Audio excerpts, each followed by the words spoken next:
Okay, so now you're pretty much ready for the final exam, right? Yeah, let's do it. Gotta do it. Well, there are a few more details we got to get through.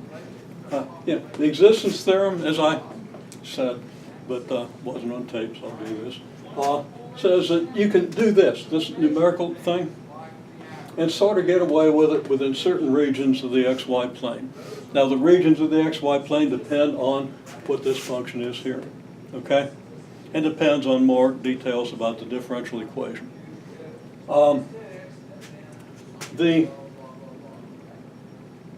sort of get away with it is, we really didn't get away with it very well here. Although you can see that if we keep squaring the y coordinates, this thing's going to start going up really rapidly, right? You're probably going to get something like an asymptote anyway. It's just not going to be where it ought to be because of the approximation errors. Okay? And in doing it for a smaller increment, you get closer to the actual asymptote. Okay? Well, anyhow, by sort of get away with it, it means as you make the increments smaller and smaller, it can be proven that this function has certain characteristics, that you have, that there exists a solution. Doesn't mean you can find it. Just like the integral of, whatever function exists, but you only have techniques that can allow you to find integrals of a very limited but very powerful set of functions. Okay, there are functions that just can't be integrated. You cannot find an antiderivative of e to the x squared. You can integrate it from 0 to infinity, but you can't integrate it from 1 to 2, except by approximation. And it's a nicely behaved function, so you can approximate it with a whole lot of accuracy, and it's a basis of the normal curve, so, that's kind of important. Well, in the same sense, there are all kinds of differential equations that don't have solutions, and they're very important for engineering and other fields. And you have to go to numerical solutions. But we have to have techniques to find exact solutions for certain classes of functions. First, because some of those classes are very important. Second, because it gives us an insight into the behavior of the differential equations and allows us to be more powerful in using approximation techniques. Okay, so let's look at a few simple techniques. Now, one technique is just this one. You separate it, and everybody's happy. Okay? But you can't always separate it.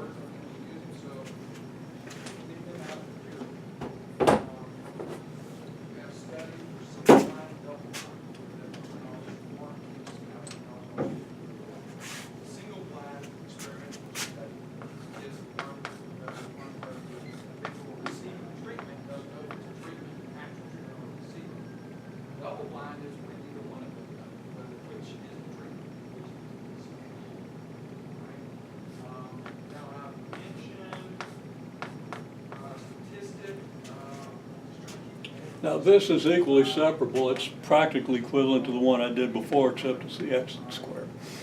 Okay? And I'm just going to write down what I think is a solution to this, which is simply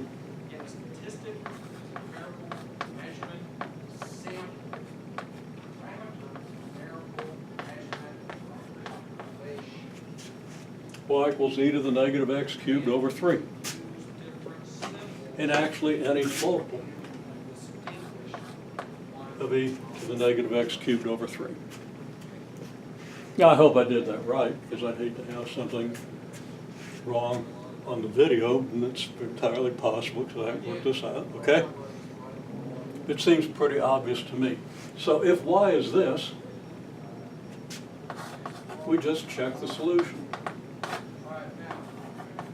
What's dy dx?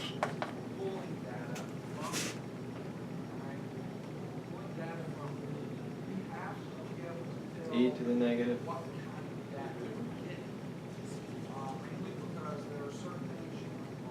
Now, the chain rule ought to be just automatic. If it isn't, you need to review derivatives. but it's going to be the derivative of this, which is negative x squared, right?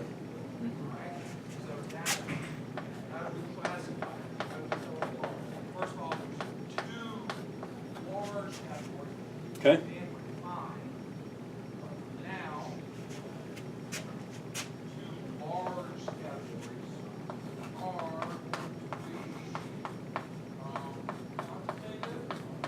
So dy dx plus x squared y has to equal what? Well, it equals negative x squared a e to the negative x cubed over 3 plus x squared a e to the negative x cubed over 3, and that's 0. Now, where'd this come from? Came from this, right? X squared times y. Y is this. X squared times y is x squared times this, which is what I wrote down here, right? Okay? Now that's something that you need to look at and think about until it's really obvious, and I'll probably give you several others of that nature just to verify so that you really understand what's going on here. But what this tells us, if we take the lesson of this, is that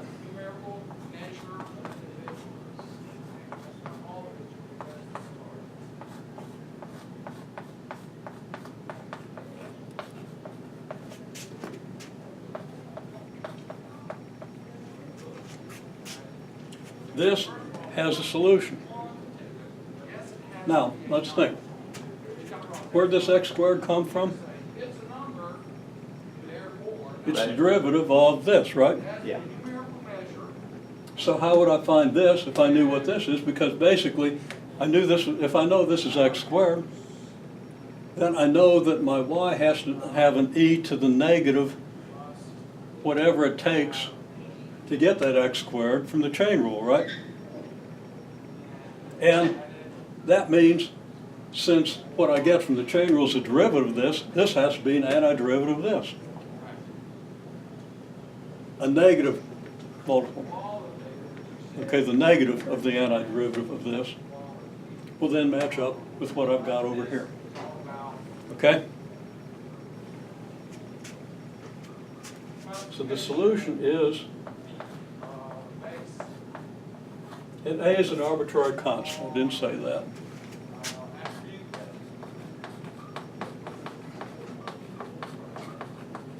I'll write that down. We've got an arbitrary constant A, okay? So again, A is an arbitrary constant. It's just any multiple of this, because any multiple is going to still match up. Any multiple is still going to be a factor of this and this, right? Okay, so you have y equals A e to the what? Well, I'm going to say capital P of x. And because the little p looks a lot like a capital P, I'll just kind of double the stem of that P. Okay? But when it's typed, it's just lowercase, uppercase, right? This is just to distinguish uppercase P from the lowercase p. Okay?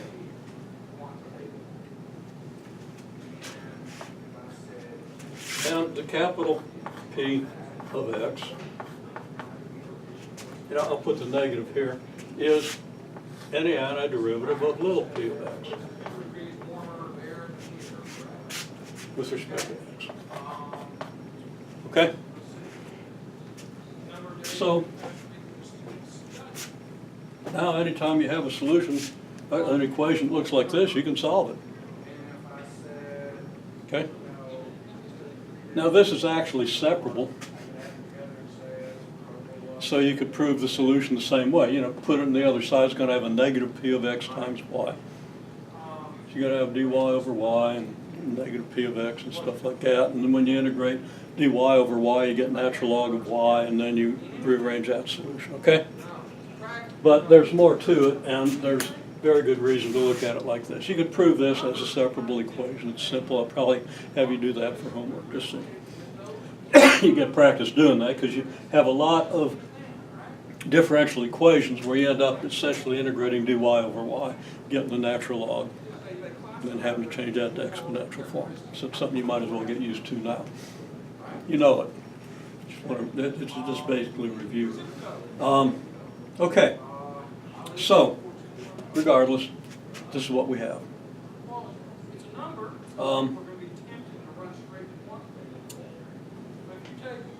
This is kind of a formula, and you can solve it by using this as a formula, but you should understand why it works. Any equation you solve in this set, you should look at it and say, well, why should that have been obvious? Okay? Okay. And of course we can prove this.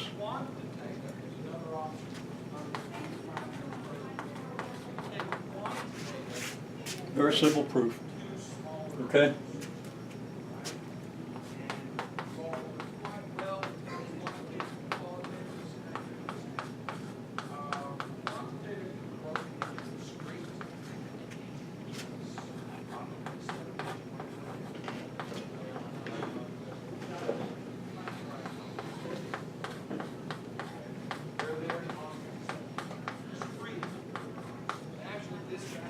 First of all, well, by the chain rule, your derivative of y is going to be this, right?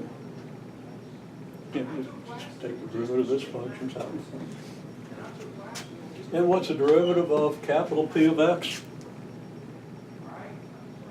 Just little p of x. Yeah, because big P of x is an antiderivative of little p of x. The derivative of big P of x is little p of x. So that's P of x.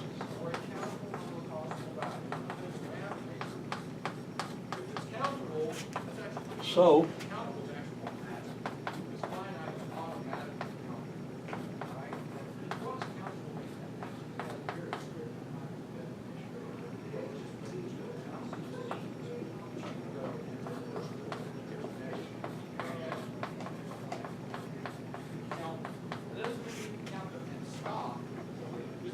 now I lost my negative sign here, which I'm going to need.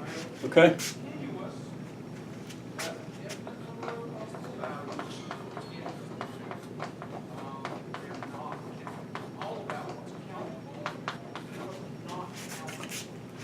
So this differential equation here, or this left-hand side, just becomes this plus this, if y is equal to this, and that's equal to 0. So we've just proven this method for any function. Okay? Now again, this doesn't mean that this function here can be integrated. What is x squared over the arctangent of pi x or whatever, okay? That might be integrable, but it's not difficult to come up with something that isn't, okay? And that one might not be. Or what if your p of x is e to the x squared, to take a simple example, okay? You can't do the integral, so you're still stuck with numerical methods related to what I just used, okay? Okay. Well, okay, this equation is called a linear equation.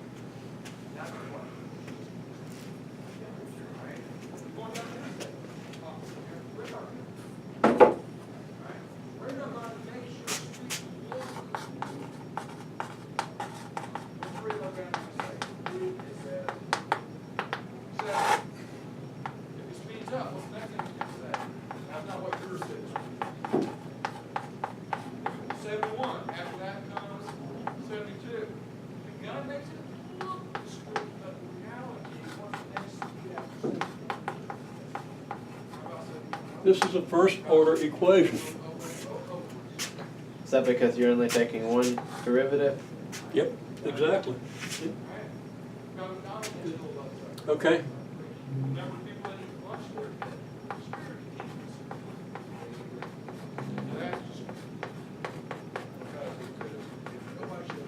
So it only involves y in its first derivative, right?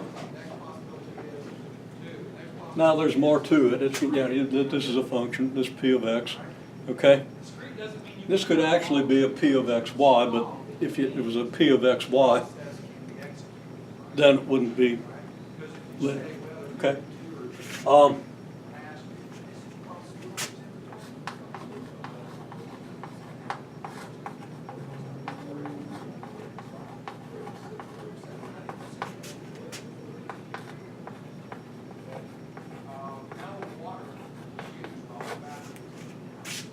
Okay?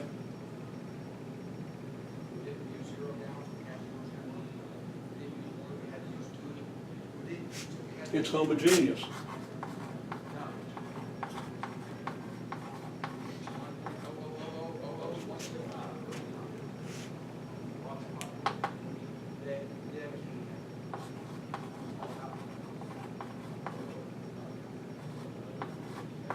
Because of that equals 0 thing.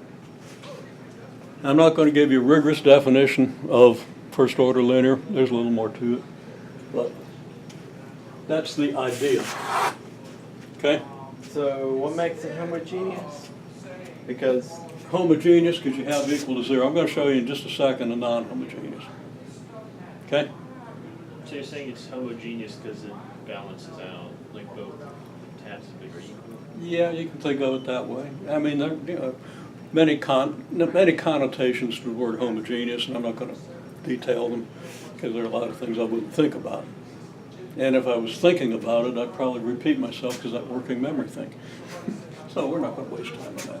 Okay? You'll see rigorous definitions in your text, which we need to talk about in a minute. Okay? You're not going to need it right away. You get it online, cheap. Okay? You don't need the latest edition. But if you want a latest edition, I get the bookstore to get one in about a week.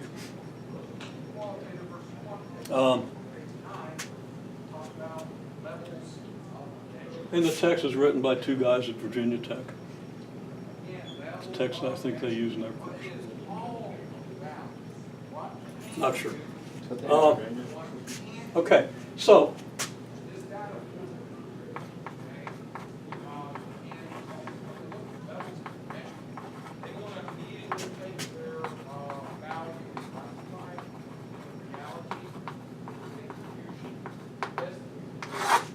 first order linear non-homogeneous example. Well, you're not going to have an equal 0. Okay? So let's say we have dy dx plus, what did I use before, x squared y. Perfectly good function, right? Equals, keep it simple, 1. Okay? Now you notice that the solution we have over here gives us 0, not 1. And there's really no way to tweak that solution to make it 1. Okay? But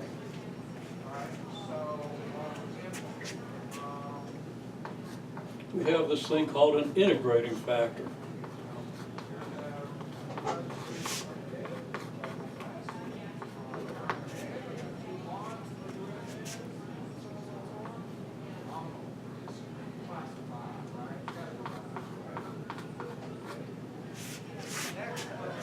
And the integrating factor is e to the p of x. Now, you don't know what an integrating factor is, but I want to draw the parallel between this and that. What's the difference between this and that? negative. Yeah, you don't have a negative in front of this thing, right? Well, you know what e to the p of x, you know what p of x is for this function, it's x cubed over 3, right?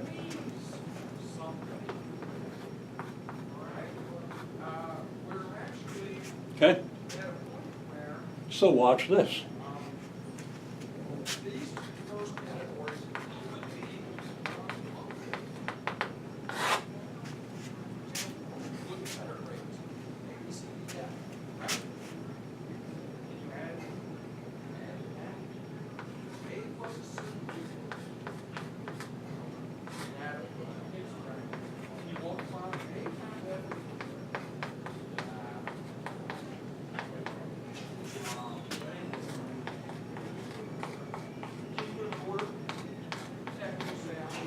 Clearly, we can multiply both sides by e to the p of x, right? And I'll just do it with the symbols in this case. So that's e to the x cubed over 3 times, I'm going to use y prime because it's easier to write for dy dx.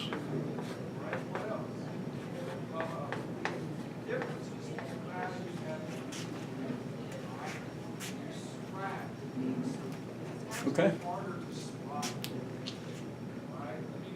I just multiply both sides by that integrating factor. This is just y e to the x cubed over 3 prime.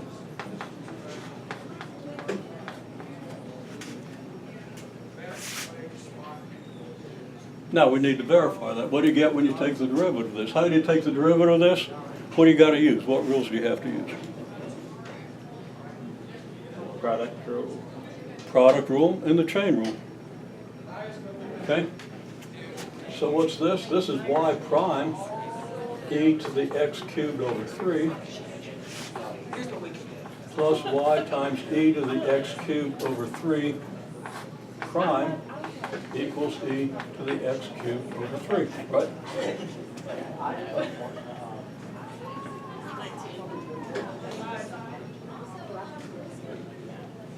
Anything interesting in here? And that's Just diffy cubes. y prime e to the x cubed. Hello, William. Wait, aren't you missing an x squared on the front part? Okay, something about x squared. Like when you take the derivative of e x to the 3 over 3 x squared. Yeah, that's what we got. Oh. Because when we took the derivative of this, we had to take, use the chain Yeah, rule yeah, on this thing, and we got this, right? yeah. I just did. So exactly what you said, and there it is. Okay? So good. Good. Be careful when you take your derivative so you get it right. But Hi.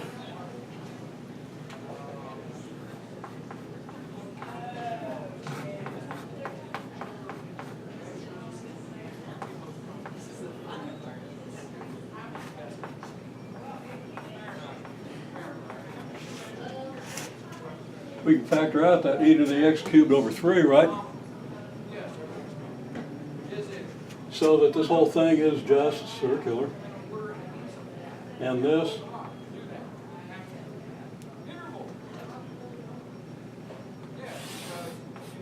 and this are equivalent, so we just proved that this equals this. Which means we proved, at least for this function, that this equals this, right?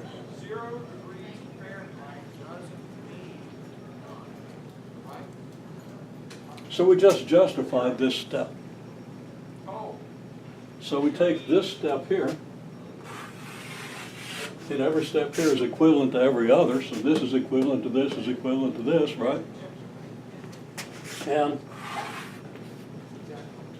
this tells us what? Well, if the derivative of y e to the x cubed over 3 is e to the x cubed over 3,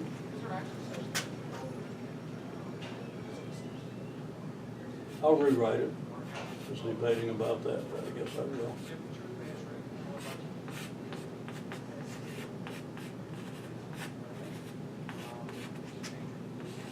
So if the derivative of this equals this, then this equals an antiderivative of this.